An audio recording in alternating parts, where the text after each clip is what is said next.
So welcome to Thunder Nerds. I'm Brian Hansen. And I'm Frederick Philip Von Weiss, and thank you for consuming the Thunder Nerds, a conversation with the people behind the technology that love what they do and do tech good. Boom. Hey everybody, we are live at DevFest Florida 2019 in Orlando, Florida. Yeah, at the Disney's Contemporary Resort. It's been fantastic. It's magical. It's magical. And speaking of which, we have a magical guest with us. We have Faisal Abid. Welcome to the show, Faisal. Thanks for having me. Yay. Yeah, Faisal doesn't matter. It's a variable. Okay. As long as I know you're referring to me. Okay. Yes. So Faisal, if you don't mind, if we start off by, if you could provide our audience a little bit of context about you, say about, where you work and all that. Cool. I'm Faisal. I work in Toronto. I'm a CTO at Zoom.ai. And apart from doing Zoom.ai stuff, on the side, I do a lot of Flutter development, mobile development, and speak at conferences like this one. That's awesome. You gave an acronym there, I believe. What was that you? CTO, Chief Technology Officer. Okay, I didn't hear Yes. that. Yeah. Okay.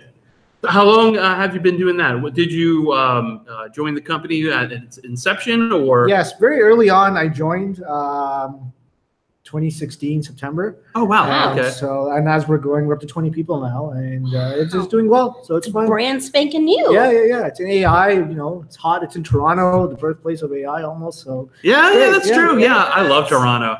Toronto's fabulous. Yeah, I think Joey is also from Toronto too. Joey Davila. Yeah. Oh, okay.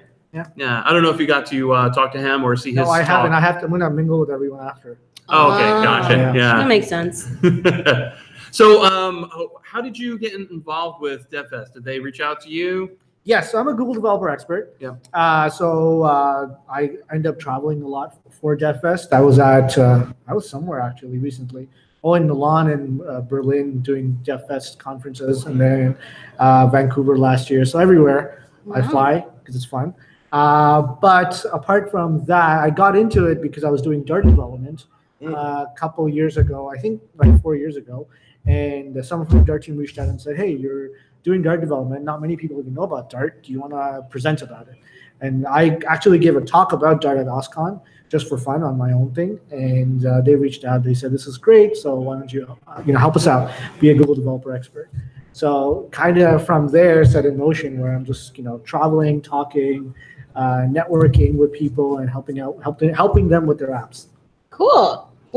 So we've been hearing that a lot lately today, the Google developer expert. What exactly does that entail? Does that mean just like free pass to like speak anywhere you want?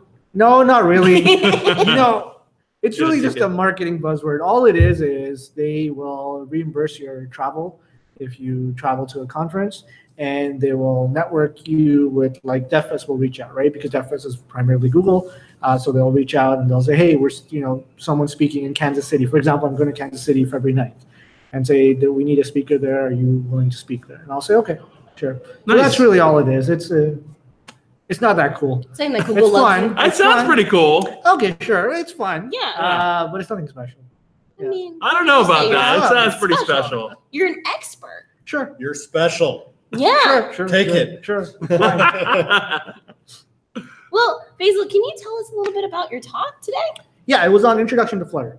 So for those that don't know, Flutter is this new technology by Google that lets you write mobile, Android, and iOS. In the day, if you have to do it, you would have to do web development like a Cordova or PhoneGap, or recently you're doing React Native. So this is much more like React Native, where it's actually compiling natively.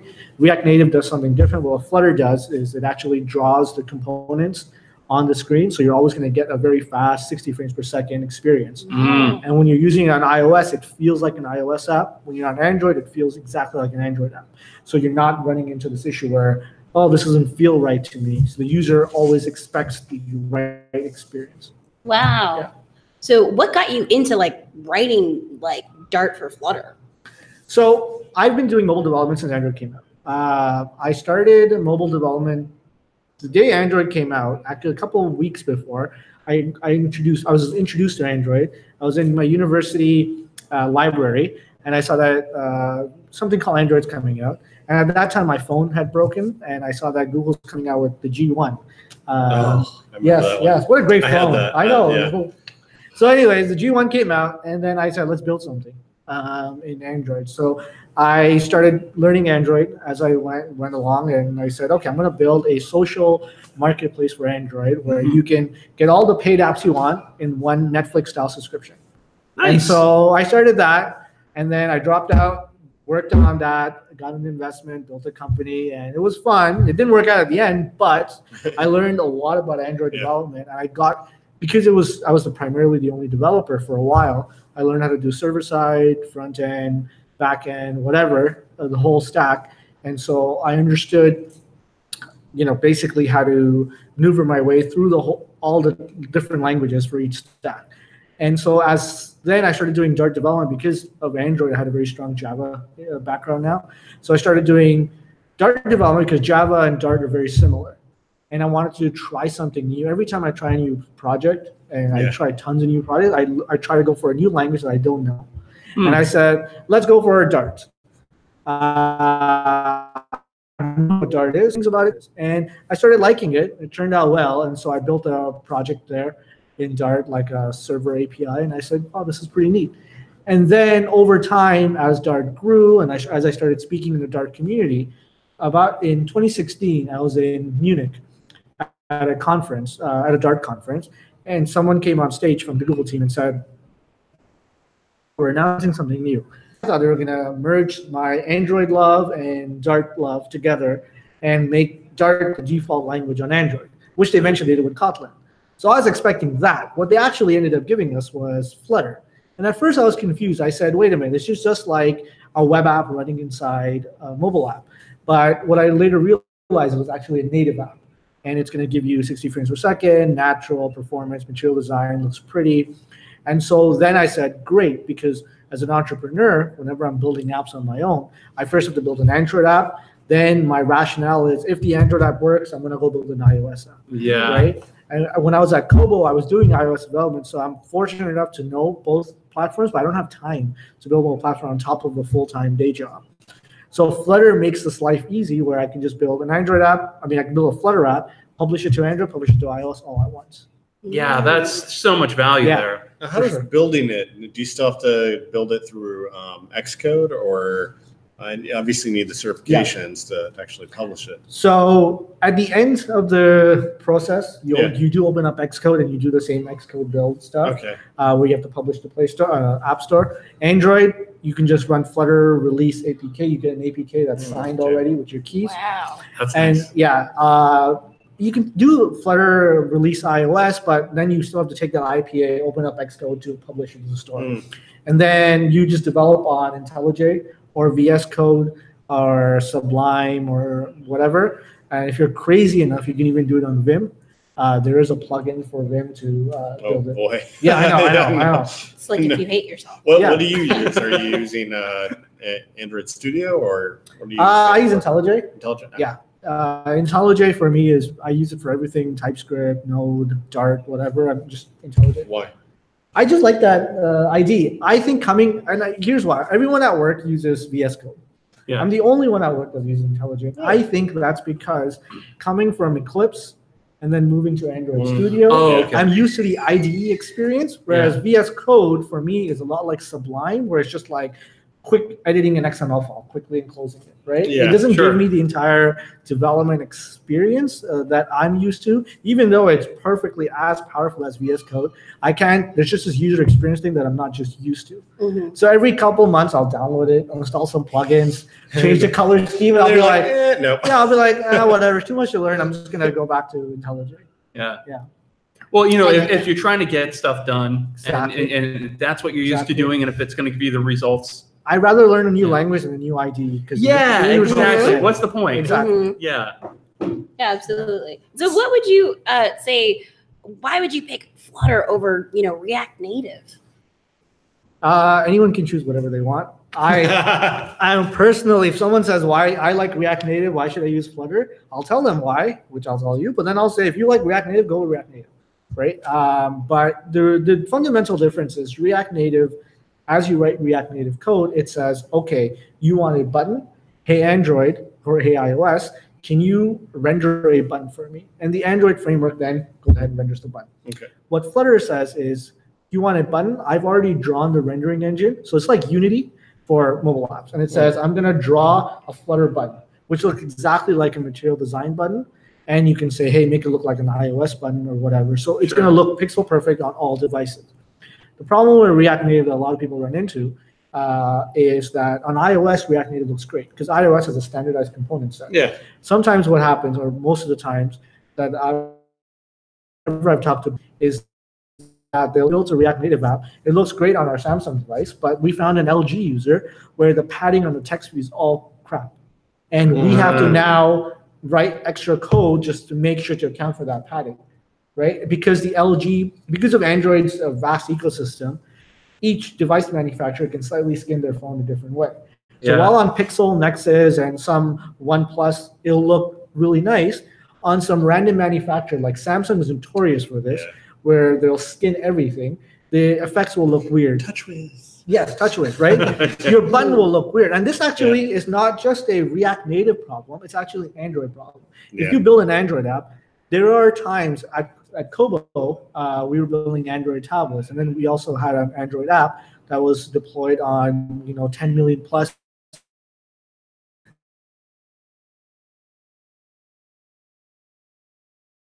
The notifications, the colors would be all inverted because their UI theme called for this inverted UI. So you have to write extra code to support that. Or you'd run into issues where an image view for some reason always has a weird rounded padding. And you didn't really think about that because you said, wait a minute, an image view on all the devices I've tested, Android emulator looks the same.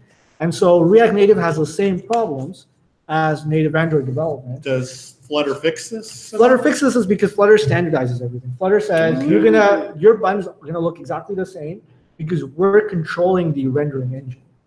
Yeah, there's the value, right? So flexible. How is that? Flutter has Flutter has a great layout system. The one learning curve that a lot of people run into coming from the Android world is Android has a UI XML editor. Yeah. And so when they come to Flutter, you're writing your UIs in code. And so you have to, you can start breaking them up to make them more saner, because a lot of people fall into this fallacy where they start writing all their UI and business logic in the same file in Flutter because it makes it so easy to do that. But then they go, well, this is not good because that's not how Android does it. So you break it up, just like object-oriented break it up. Flutter, the key thing about Flutter is this hot reload system. Yeah. So while you're missing out on the design view that Android gives you, the hot reload system means anything you write in real time changes on your emulator or device. So you essentially have a design view right next to it, and as you're typing, you can see everything change. So you do get that same design view. It's just called hot reload. Does the preview mode, does it have intelligent error handling? So if you mess something up, the preview will actually be like, hey, blah, blah, blah. The preview would crash. And keep in mind, the preview is actually the live app. Yeah. So if you have a lot of state, it's not that the app will crash and all your state will go away.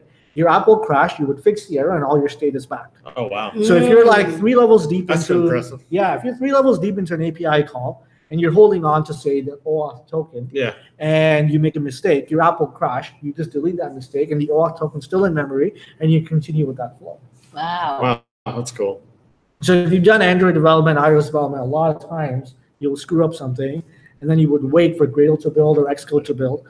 And you clean have to build. log in and get back to where you were. Exactly. Get back. And then you start doing weird hacks where you go, okay, automatically log me out every time, automatically log me in every time. Then you forget about it during the QA process. A lot of stuff happens. A lot of stuff happens, right? So with Flutter, you're kind of eliminating these weird hacks a lot of developers do just to make their life easy, where you're getting instant feedback. And you've seen this instant feedback a lot in web development, because as you're doing web development, that's all you do. You get this instant feedback, and you don't run into these frustrations that you do in mobile development, right? So you're taking away a lot of that human error kind of portion, which is sounds beautiful. Yeah, a little bit, because humans are error prone all the time. Crazy. Kind of, yeah, real worse. Yeah, you don't hack the computer, you hack the person. Yeah. It's always a user error. Always. So what got you into technology? I don't know, make money. Sure. Well, I mean, we ate and you were like, I need to make money. Yeah, I think so. I said, Same. Well, that's what I mean. Like, you know, as you were growing up, like, what made you get into development? I think it was the power to create something and be able to output some sort of something that can help people, or help your pocket, whatever, and just have fun, right? It's the programming, development, engineering, whatever, software engineering is the easiest it's the most low barrier thing, right? You have the internet, anyone, anywhere, as long as they have an internet and a decent computer, can learn development. And that is, you can't do that with any other profession. Sure, you can learn how to operate someone by reading Wikipedia, but you won't actually ever learn how to do it, right? You can't be a doctor by reading Wikipedia, but you can actually become a Flutter developer by reading an article. And also, too, if you can't be a doctor by yourself at home. Exactly. Right? So there's no age barrier. Yeah. You can be 6-year-olds and become a developer. You can actually be 60, build an app.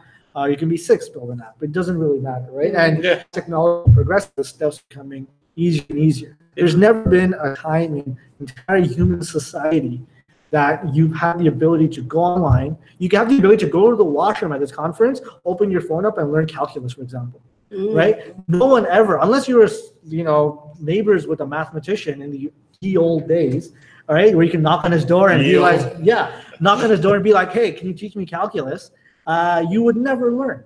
And now you can learn about anything. And so development is just something where you can learn and apply it in a very quick, real-time feedback loop. And you can publish your app and someone will say, your app is awesome, or your app sucks, which most likely will happen. And then you can learn from your mistakes and do the quick iterative feedback cycle. Yeah, it's amazing how many publishers create. We have you get that joy out of putting that stuff out there rather than the other side being a consumer of these things. But yeah, the satisfaction level is great because you can put stuff out quick too. Yeah, there's a very low barrier to entry. Yeah. Right. Very low. And I know a lot of developers complain, well, we don't have the ad dollars or whatever, but it forces you to be creative.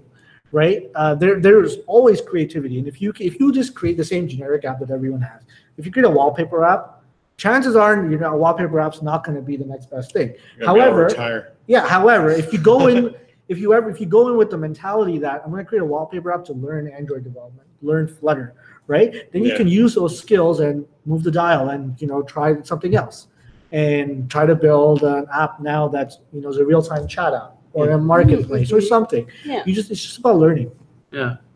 Yeah, that's awesome. Yeah. So, non-tech related question. Hope you're cool with that. What is your current non-technical hobby that you like doing? Going to the gym. That's something that's been happening a lot. Yeah. I like doing that, but I think one of my favorite things is just watching movies. Absolutely. Whether it's crappy or amazing, it's just this idea of, hey, let's watch a movie to see what's happening and understand the cinematography, the director, whatever, and just analyzing it. So that is one of my favorite hobbies. What's your favorite movie right now? I think my favorite movie of all time in the past 5 years has to be Interstellar. I have seen that movie in 4 times in 3 days.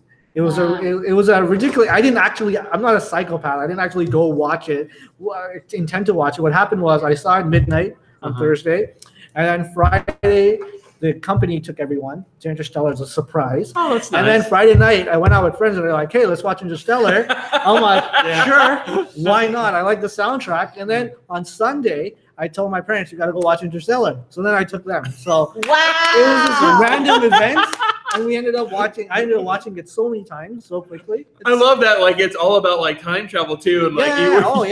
It has everything. Whole, it has everything. Love thing. Weird. Okay, whatever. The script could be better. Listen, this is what's good about the movie.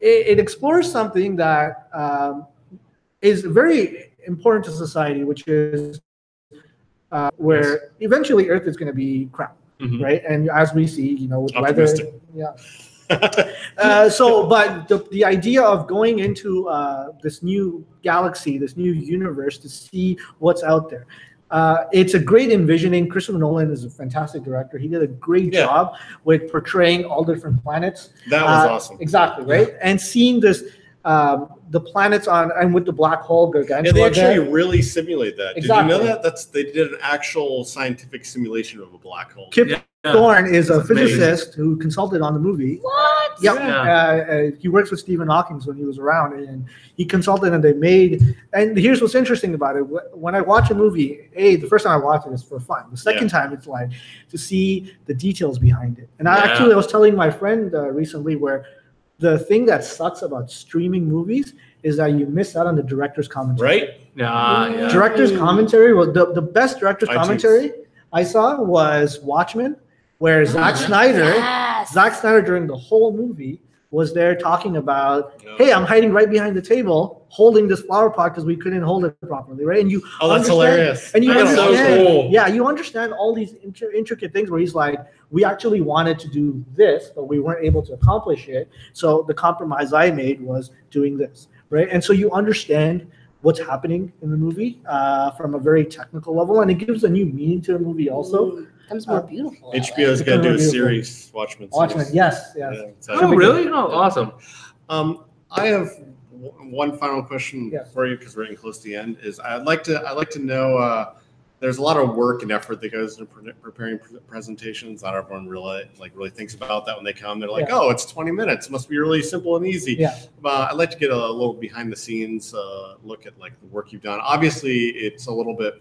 I believe it's a little based on your book, probably that acted in like as a basis. But could you give us a little? So it's a big article I actually wrote on Flutter, Flutter for Android developers. But I've been speaking since 2009. I've been speaking since 2008, since I was 18. And so, nice. And so during this whole course, the first time I spoke was absolutely terrible. And what I did was I took it from a very business point of view. I said, okay, I'm going to speak to a small audience. And I found a small user group. And user groups in Toronto, at least, or in Canada, they don't get like 400 people show up, 50 people show up. They get like 3 people, 4 people to show up. And so I said, great, I'm going to go speak there. And I'm going to see how I do. And I started learning how to speak in front of a bunch of people. And I said, okay, 3 people, I'm going to go ask them what you thought about the talk. And the guy's like, oh, you were too fast, or you were too slow, you gave too much code. And over the course of since 2008, however long that's been, I've understood on how to tweak a talk. And this is my tip and my advice for the talk. And for anyone who's listening, this is what I think makes the best talk. It's just like a movie trailer. A movie trailer, you watch a movie trailer and you're like, wow, this is a really cool movie. I can't wait to see Avengers. You showed me some cool fight scenes. You showed me some cool dramatic sequences. I think I'm going to go check it out. In a 40-minute talk, in a 20-minute talk, doesn't matter. I'm never going to be able to convey all the details about a topic. Yes. And a lot of failures and a lot of talks that I see is people trying to show a lot of code and explain they're trying to convey a message where they want someone to leave the room, open up the editor, and do exactly that. And that's never going to happen. That's a workshop that's 3 hours long. For a talk, a movie trailer. So the way I organize all my talks for the past 4 or 5 years, once I had this epiphany that it's just like a movie trailer, is I talk about the introduction about, in the beginning, there was man, right? So I'm like, this is how Flutter came to be. This is why Flutter is cool. And then I say, let me show you some cool things about Flutter, right? And I just show some tricks. I show how hot reload works, how fast it is to develop. I'm not showing them the code. I'm not showing them the syntax. I'm just basically showing them like little snippets of, look, when I type this in, all this magic happens, right? And then I show them, and then there's a graph of how good it's going to be. Then I say, ask me questions, because people during movie trailer, they're like, oh, I wonder what's going to happen in this. So they'll ask me questions. They're like, does Flutter support this or that? I'm like, yes, it does. And then I'll quickly talk about it, and we'll move on to the next tease that I show. And during the 40 minutes, I'll tease them enough that they'll go, you know what? I like Flutter so much that I'm going to go home and actually learn. Just so like getting them pumped up about tech. Try to teach them something. Yeah, good talk. How to Have a talk. Yeah, Yeah. No, that would be that's a really good topic. That's a really great analogy. Yeah. I like that. It's like a trail. And you're completely right. Like you can't explain everything, but you can explain enough that they get the interest. That they're like, oh my god, I'm really excited about this. I need to build that wallpaper app. Exactly. Yeah, Yeah. build that wallpaper. Exactly. Show them what's possible. Show them give them aspiration, and then they will go and do it. Yeah, that's awesome. Cool. All right, well, Faisal, hey, thank you It so was much for being on the show. Really Yes, appreciate it. Fantastic talking with Yeah, you. and if people want to find out more about you, where should they go? You can go to my Twitter, Faisal Abid, and that's where I'm tweeting about all sorts of stuff. So follow me. Perfect. Yeah, and we'll put a link in the show notes. Awesome. Great. Yeah, thank you so much. Thanks, everybody. We'll have some Thank more you. coming up. Doodles.